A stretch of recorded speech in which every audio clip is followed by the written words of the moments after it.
Assalamualaikum warahmatullahi wabarakatuh. Terima kasih sudah hadir kembali di video ini. Kali ini kita akan belajar tentang akuntansi salam dalam mata kuliah Akuntansi Lembaga Keuangan Syariah. Kita ketahui dulu definisi dan penggunaan transaksi salam dan salam paralel. Baik as-salam atau biasa disebut dengan salam merupakan pembelian barang yang pembayarannya dilunasi di muka, sedangkan penyerahan barang dilakukan di kemudian hari. Digunakan untuk memfasilitasi pembelian suatu barang, biasanya barang hasil pertanian yang memerlukan waktu untuk memproduksinya. Salam paralel merupakan jual beli barang yang melibatkan dua transaksi salam. Dalam hal ini, transaksi salam pertama dilakukan antara nasabah dengan bank, sedang transaksi salam kedua dilakukan antara bank dengan petani atau pemasok. Jadi ada dua ya di sini, salam dan salam paralel. Kita sudah tahu definisinya ya. Kalau begitu kita langsung ke selanjutnya yaitu tentang ketentuan syar'i, rukun transaksi dan pengawasan syariah transaksi salam dan salam paralel. Untuk yang pertama dulu ketentuan syar'i, landasan syar'inya dibolehkannya transaksi salam adalah sebagaimana disebutkan dalam hadis Nabi Shallallahu Alaihi Wasallam, riwayat Ibnu Abbas, yang artinya adalah berikut: barang siapa yang melakukan salam, hendaknya ia melakukan dengan takaran yang jelas dan timbangan yang jelas pula untuk jangka waktu yang diketahui. Ketentuan syar'i transaksi salam diatur dalam Fatwa DSN nomor 5 tahun 2000 tentang jual beli salam. Fatwa tersebut mengatur tentang ketentuan pembayaran barang, salam paralel, waktu penyerahan, dan syarat pembatalan kontrak. Adapun rukun transaksi salam ada 3. Yang pertama adalah transaktor. Nah, untuk transaktor ini ada 2 pelakunya, yaitu pembeli dan penjual. Sama dengan yang pertemuan yang lalu, pembeli dan penjual. Nah, istilahnya beda yang di sini. Untuk pembeli adalah muslam. Penjual dinamakan muslam ilai, yaitu bank syariah. Penjualnya adalah bank syariah. Untuk paralel nanti bank syariah bisa jadi pembeli ya, karena membeli barang dari pihak ketiga.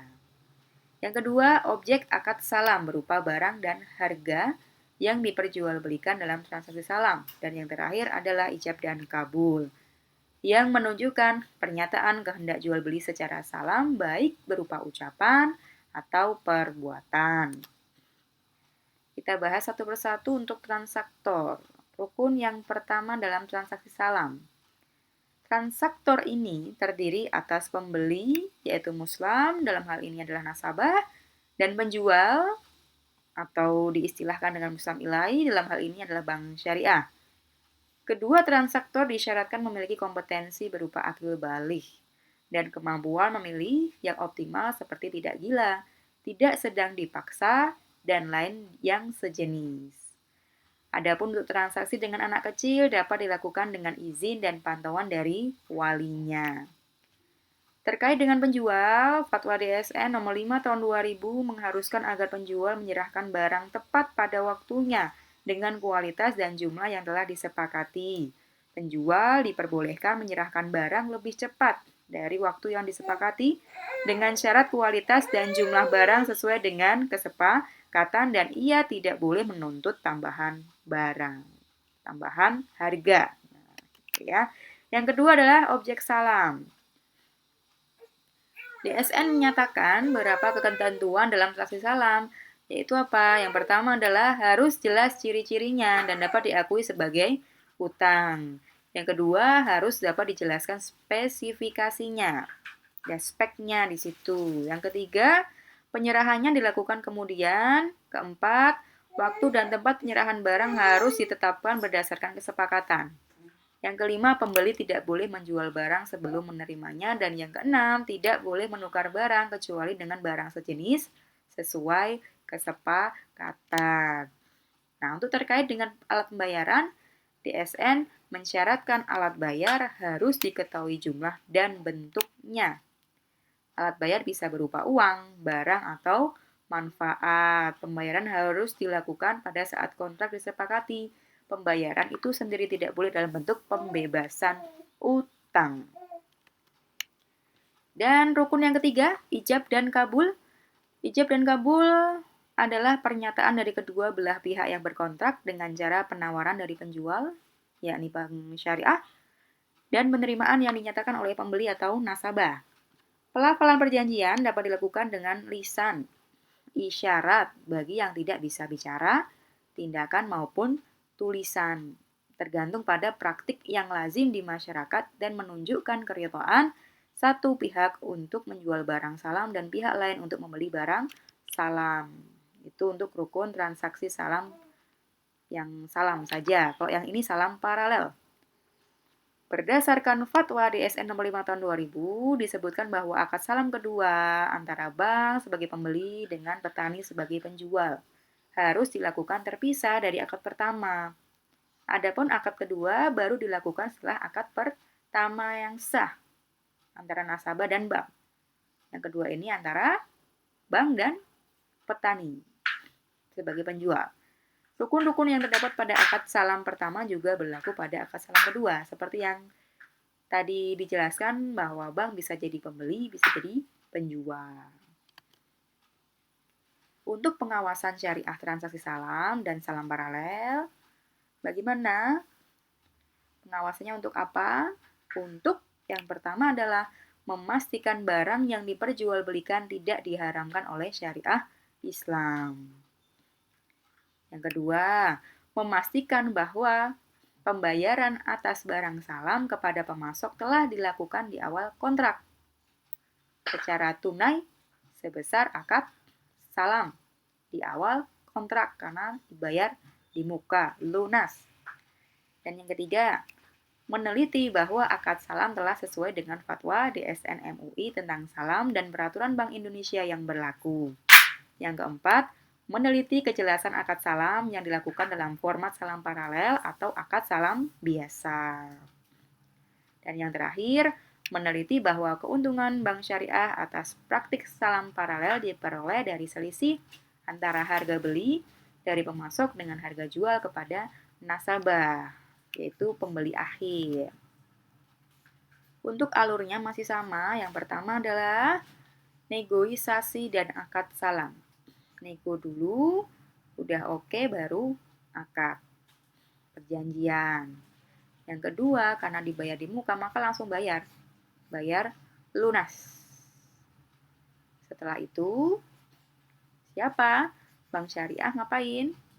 Negosiasi lagi dengan pemasok. Dengan siapa tadi? Yang jual. Membuat akad lagi, akad yang kedua. Salam paralelnya di sini.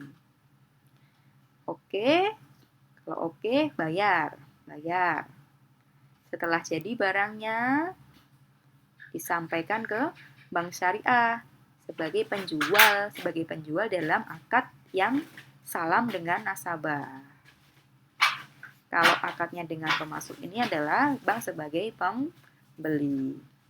Sudah sampaikan, udah jadi. Kalau sudah dikirim barangnya ke nasabah. Setelah itu pelunasan, kirim dokumen. Pelunasan barang. Bayarnya sudah di awal ya. Baik, selanjutnya. Langsung ke perhitungan dan juga penjurnalan transaksi salam. Kita nanti perhatikan betul mengapa itu bisa didebit, mengapa itu bisa dikredit. Kasus yang pertama nih. Transaksi salam pertama. PT Torik Agromandiri membutuhkan 100 ton biji jagung hibrida untuk keperluan ekspor 6 bulan yang akan datang. Pada tanggal 1 Juni 2000 XA, PT Torik Agromandiri melakukan pembelian jagung dengan skema salam kepada Bank Syariah Sejahtera. Adapun informasi tentang pembelian tersebut adalah sebagai berikut. Spesifikasi barang berupa biji jagung manis hibrida kualitas nomor 2, kuantitasnya yang dipesan 100 ton, yang dibeli ya, harganya senilai 700 juta rupiah atau 7 juta per ton. Waktu penyerahannya 2 tahap setiap 3 bulan sebanyak 50 ton, yaitu 2 September dan 2 Desember 2000 SA. Syarat pembayarannya dilunasi pada saat akad ditanda tangani. Itu untuk transaksi yang pertama. Kalau sudah dipesan, maka timbullah akad yang kedua, transaksi salam kedua. Untuk pengadaan produk salam sebagaimana diinginkan oleh PT Torik Agro Mandiri, Bank Syariah selanjutnya pada tanggal 2 Juni 2000 XA mengadakan transaksi salam dengan petani yang bergabung dalam KUD Tunas Mulia dengan kesepakatan sebagai berikut. Spesifikasi barang, biji jagung manis hibrida kualitas medua, sama. Kuantitasnya 100 ton, harganya beda karena jual beli kan butuh untung ya, maka belinya Bank Syariah itu 650 juta, dijualnya kepada nasabah itu 700 juta. Untuk penyerahan modal langsung disampaikan kepada KUD Tunas Mulianya itu 650 juta ya. Penyerahan barang 2 tahap. 1 September dan 1 Desember. Dan memakai agunan ini. Jaminannya apa? Tanah dan kendaraan senilai 700 juta. Syarat pembayaran dilunasi pada saat akad ditandatangani. Namanya salam ya. Untuk denda kegagalan penyerahan karena kelalaian atau kesengajaan 2% dari nilai produk yang belum diserahkan. Yuk kita jurnalkan yang pertama dulu. Yang pertama adalah penerimaan dana dari nasabah pembeli. Pada saat akad disepakati, pembeli diisyaratkan untuk sudah membayar produk salam secara lunas. Berdasarkan PSAK nomor 103, paragraf 17, disebutkan bahwa kewajiban salam diakui pada saat penjual menerima modal usaha sebesar modal usaha salam yang diterima. Jadi jurnalnya nanti pada saat Bank Syariah melakukan akad salam dengan PT Torik Agro Mandiri atau PT TAM, dan menerima dana salam sebesar 700 juta rupiah, maka jurnal transaksi tersebut adalah menerima dana, Bank Syariah menerima dana, menerima uang bertambah di sebelah debit, uang dalam bentuk kas bertambah di sebelah debit, kas termasuk golongan harta bertambah di sebelah debit. Atau ambil uang dari rekening nasabah pembeli. Ini asumsinya adalah PT Torik Agro Mandiri punya rekening di Bank Syariah tersebut. Nah, di sini ambil uang dari sini, maka uangnya dari nasabah PT TAM itu berkurang di sebelah debit. Ini termasuk dana syirkah temporer berkurang di sebelah debit 700 juta rupiah. Nah, itu ya. Menerima uang tapi belum dikerjakan, maka muncul utang. Utang bertambah di sebelah kredit sebesar 700 juta rupiah. Untuk selanjutnya, penyerahan modal salam dari Bank Syariah kepada pemasok atau petani. Berdasarkan PSAK nomor 103 paragraf 11 disebutkan bahwa piutang salam diakui pada saat modal usaha salam dibayarkan atau dialihkan kepada penjual modal usaha salam dalam bentuk kas diukur sebesar jumlah yang dibayarkan. Nah, untuk jurnalnya, maka pada tanggal 1 Juni, Bank Syariah menyerahkan modal berupa uang tunai sebesar 650 juta rupiah ke rekening KUD di bank, maka jurnal saat penyerahan modal salam oleh Bank Syariah kepada KUD adalah sebagai berikut. Nah, di sini ya, tanggal 1 Juni. Nah, di sini muncul piutang salam. Nanti akan jadi pendapatan tapi kan belum diterima, maka memunculkan piutang salam sebesar 650 juta. Tadi bayar, menyerahkan modal, membayar, maka bank mengeluarkan uang dalam bentuk kas termasuk golongan harta berkurang di sebelah kredit. Nah, di sini, oke, itu kalau ini ya pakai kas, bayar langsung cash. Kalau langsung mentransfer ya atau menambahkan ke rekening nasabah penjual yaitu KUD TM. Nah, Tunas Mulia tadi tinggal rekening KUD TM ditambah di sebelah kredit. Ya sudah, rekening nasabah penjual KUD TM bertambah di sebelah kredit sebesar 650 juta rupiah. Yang selanjutnya, penerimaan barang pesanan dari pemasok. Nah, ini ya. Berdasarkan PSAK nomor 103 paragraf 16 disebutkan bahwa barang pesanan yang diterima diakui sebagai persediaan. Diakui sebagai persediaan, aset, harta. Adapun waktu penerimaan produk salam dari pemasok atau petani dilakukan sesuai dengan tanggal kesepakatan. Pada saat penerimaan produk salam, sangat mungkin terjadi perbedaan antara kualitas dan nilai wajar barang dengan kualitas dan nilai kontrak. Perbedaan tersebut bisa berupa kualitas barang dan nilai wajar barang sama dengan nilai kontrak. Kualitas barang lebih rendah dan nilai wajar barang lebih rendah dari nilai kontrak. Atau kualitas barang dan nilai wajar barang lebih tinggi dari nilai kontrak. Itu kemungkinan yang pertama. Yang pertama dulu, kualitas barang dan nilai wajar barang sama dengan nilai kontrak. Berdasarkan PSAK nomor 103, paragraf 13A disebutkan bahwa jika barang pesanan sesuai dengan akad, maka dinilai sesuai dengan nilai yang disepakati. Misalnya, pada tanggal 1 September 2000 XA dan 1 Desember 2000 XA, KUD TM menyerahkan masing-masing 50 ton biji jagung manis hibrida kualitas nomor 2 sesuai perjanjian salam yang tadi. Adapun nilai wajar produk tersebut pada saat penyerahan sama dengan nilai kontrak yaitu 325 juta. 325 ya 325 juta rupiah. Sama kan ya?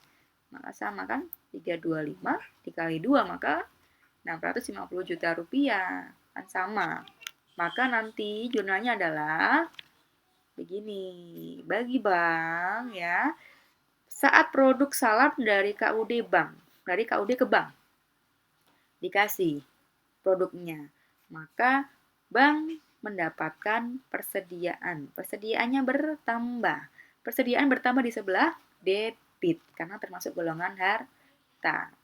Nah, itu.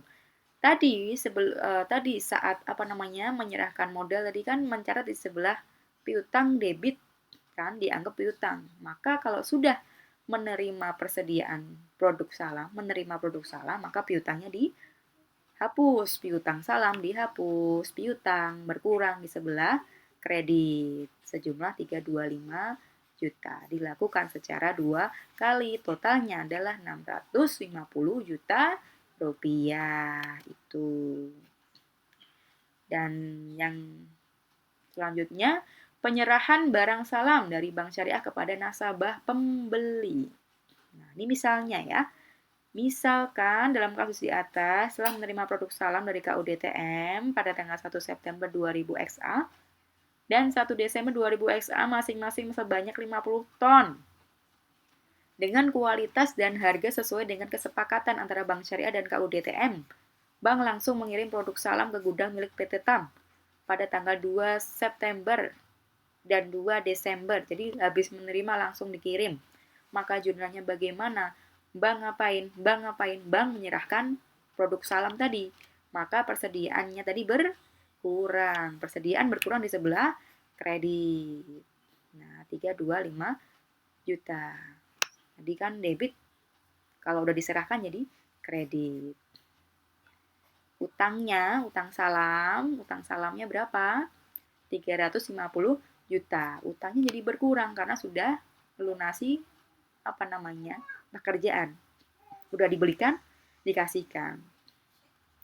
Loh kok ini 350 juta? 350 juta. Benar, karena apa? Tadi kan akadnya 350 juta, 2 kali, berarti berapa? 700 juta. Belinya itu kan 650 juta. 700 juta dikurangi 650 juta berapa? 50 juta. Maka pendapatannya 50 juta dibagi 2, 25 juta. Jadi totalnya itu labanya berapa? 50 juta. Tapi karena pemberiannya, penyampaiannya, penyerahannya 2 kali, maka dibagi 2. 25, 25. Bank mendapatkan pendapatan bertambah di sebelah kredit. Pendapatan salam 25 juta. Utangnya berkurang. Sudah lunas. Oke, sudah lunas. Pekerjaannya sudah lunas. Itu ya. Itu referensi dari ini. Oke. Baik, terima kasih untuk materi kali ini sudah selesai. Akuntansi salam. Salam dan salam paralel. Sampai jumpa di video selanjutnya. Namun sebelum video selanjutnya kita akan melaksanakan ujian tengah semester dulu. Belajar ya. Terima kasih. Assalamualaikum warahmatullahi wabarakatuh.